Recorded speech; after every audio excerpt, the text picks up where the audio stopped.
नमस्कार दोस्तों। आज हम पढ़ने वाले हैं एम्फाइजीमा के बारे में। एम्फाइजीमा क्या है?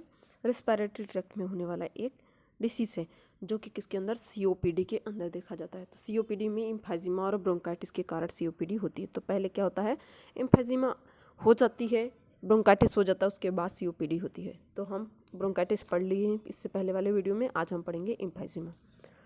देखते हैं कि क्या है। Emphysema is a lung disease that results from damage to the wall of the alveoli in your lungs. A blockage यानी कि obstruction may develop with trapped air inside your lungs. If you have too much air trapped in your lungs, your chest may appear fuller or a barrel chest appearance with fewer alveoli. Less oxygen moves into your blood stream. यानी कि emphysema क्या है, एक lung disease है जो कि result जिसमें क्या देखने को मिलता है हमको, किसकी वजह से होता है वो, damage to the wall of alveoli. जो हमारे लंग्स की क्या है, एल्वुलाई हैं। ये मान लीजिए हमारे क्या है, लंग्स है। लंग्स के अंदर क्या है, हमारी एल्वुलाई हैं।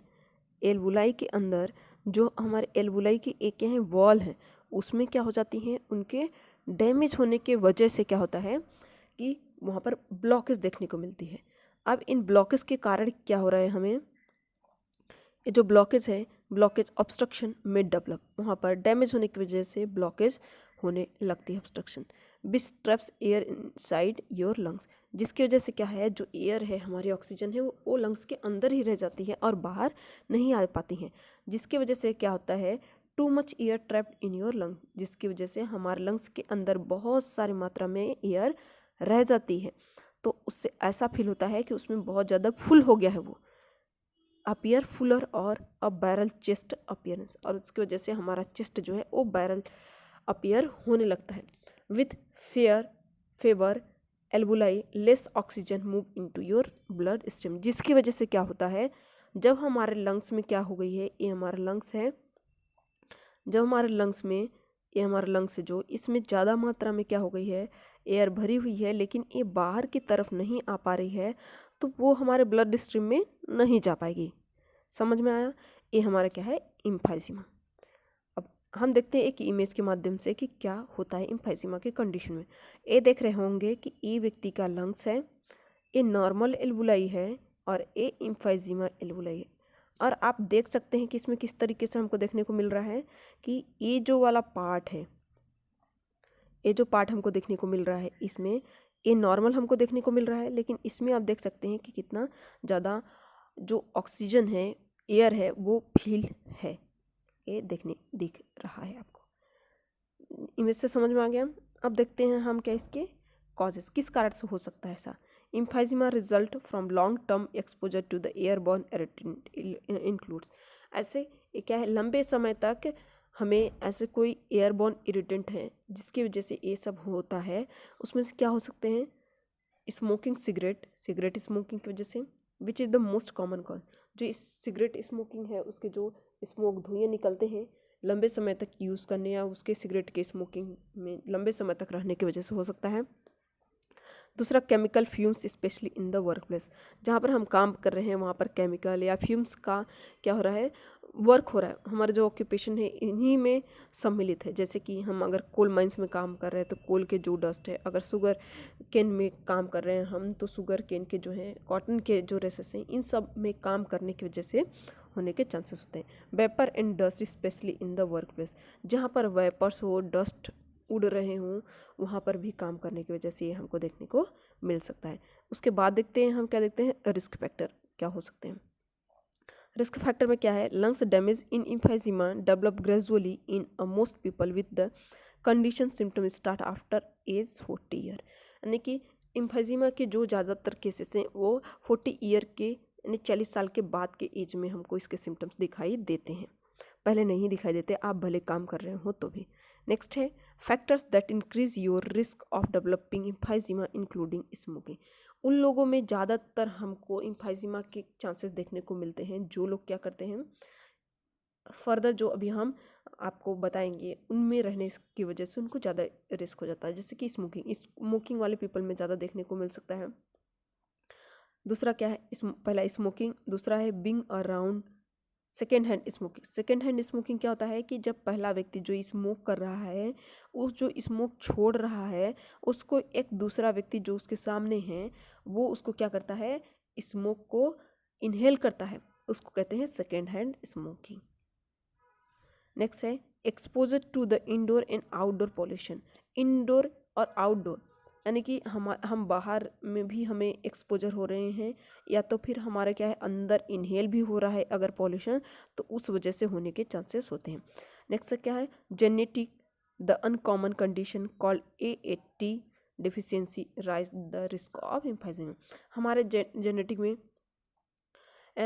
जेनेटिक कार्ड भी हो सकते हैं जिसकी वजह से अगर हमें AAT डिफिशियंसी है तो उस कारण भी हमको देखने को मिल सकता है एम्फाइजीमा। ये हमारे क्या हुए रिस्क फैक्टर हमको देखने को मिल सकते हैं। अब देखते हैं हम सिम्टम्स। सिम्टम्स में क्या देखने को मिल सकते हैं, you can have emphysema for many years without noticing any symptom, they usually begin gradually and include. यानी कि हमें लंबे समय से एम्फाइजीमा से सफ़र कर रहे हैं लेकिन हमें कोई सिम्टम्स देखने को नहीं मिला है, तो हमको क्या हो सकता है इसमें पहला देखने को क्या मिल सकते हैं, shortness of breath specially with physical activity, this is the main symptoms of emphysema. Emphysema का मेन सिम्टम्स क्या होगा कि जब भी हम कोई एक्टिविटी करेंगे तो हमको क्या होगा, जब हम एक्टिविटी करेंगे तब वो हमको क्या होगा कि हमारी जो शॉर्टनेस ऑफ ब्रीथ है यानी कि छोटी छोटी सांसें लेंगे और ज़्यादा मात्रा में हम लेना स्टार्ट करेंगे। नेक्स्ट दिया है क्या, wheezing and whistling sound. Wheezing and whistling sound क्या होंगे कि हमको ये देख रहे हैं, विजिंग एंड विस्लिंग साउंड और wheezing sound when you breathe out. जब हम क्या रहे हैं सांस ले रहे हैं, जब हम सांस को ले रहे हैं और सांस को छोड़ रहे हैं तो हमें क्या हो रहा है कि जब हम सांस को छोड़ रहे हैं, ले रहे हैं, जब हम सांस को छोड़ रहे हैं, लेने के टाइम पे नहीं, छोड़ने के टाइम पे क्या हो रहा है कि हमें विस्लिंग साउंड आ रही है। विस्लिंग साउंड आएगी या विस्लिंग, विजिंग यानी कि विस्लिंग सिटी जैसे आवाज़ आएगी सांस लेने के टाइम में, देखा होगा किसी को, आपने एक्सपीरियंस किया होगा। नेक्स्ट है कफिंग, खांसी होगी। नेक्स्ट है चेस्ट टाइटनेस एंड हैवीनेस, जैसा हमने डेफिनेशन में पढ़ा था कि जो एयर है वो अंदर ही रह जाएगी, बाहर हमारे ब्लड स्ट्रीम में नहीं जा रही है, तो फुलर फील हो रहा है, हैवी फील हो रहा है, तो चेस्ट टाइटनेस और हैवीनेस फील होगा। नेक्स्ट है फीलिंग वेरी टायर्ड, और इसकी वजह से क्या होगा, थोड़ी भी एक्टिविटी करने के बाद शॉर्टनेस ऑफ ब्रीथ होने की वजह से, चेस्ट टाइटनेस होने की वजह से पेशेंट को क्या होगा, टायर्डनेस फील होगी। नेक्स्ट है weight loss and ankle swelling that may happen as condition gets worse over time. Weight loss देखने को मिलेगा पेशेंट में और एंकल में उसकी स्वेलिंग देखने को मिलेगी, और जैसे जैसे टाइम बढ़ता जाएगा वो क्या होगा, कंडीशन जैसे जैसे टाइम बढ़ेगी वो कंडीशन क्या होगा और डेंजरस होती जाएगी जैसे जैसे टाइम ड्यूरेशन बढ़ेगा। नेक्स्ट देखते हैं हम, इस तरीके से आप देख सकते हैं कि नॉर्मल एल्बुलाई में किस तरीके से हो रहे हैं, और एम्फाइजीमा वाली एल्बुलाई में आप देख सकते हैं कि हमारे एल्बुलाई की कंडीशंस क्या देखने को मिल रही है। ये आपको क्लियर हुआ। अब आगे देखते हैं हम complications and diagnostic evaluation. Complications क्या देखने को मिल रहा है, people who have emphysema are more likely to develop. ऐसे व्यक्ति जिनमें एम्फाइजीमा है उनमें क्या डेवलप होने के चांसेस होते हैं, high blood pressure in lungs arteries. जो हमारे लंग्स की आर्टरीज है उसमें हमें हाई ब्लड प्रेशर देखने को मिल सकता है। नेक्स्ट है अदर हार्ट डिसीज, हमें अदर हार्ट डिसीज देखने को मिल सकती है प्रॉब्लम। कोलैप्स लंग्स, हमारे लंग्स कोलैप्स होते हुए दिखेंगे। नेक्स्ट है लंग कैंसर होने के चांसेस हो सकते हैं, एंजाइटी एंड डिप्रेशन होने के चांसेस हो सकते हैं। डायग्नोस्टिक इवैल्यूएशन में क्या देख सकते हैं, हमें क्या टेस्ट करना पड़ सकता है, हिस्ट्री कलेक्शन, फिजिकल एग्जामिनेशन, तो वो हर में कॉमन है। उसके अलावा हम चेस्ट एक्सरे करेंगे ताकि हमें एक कंडीशन पता चल सके कि कितनी ईयर अंदर है और क्या स्थिति है।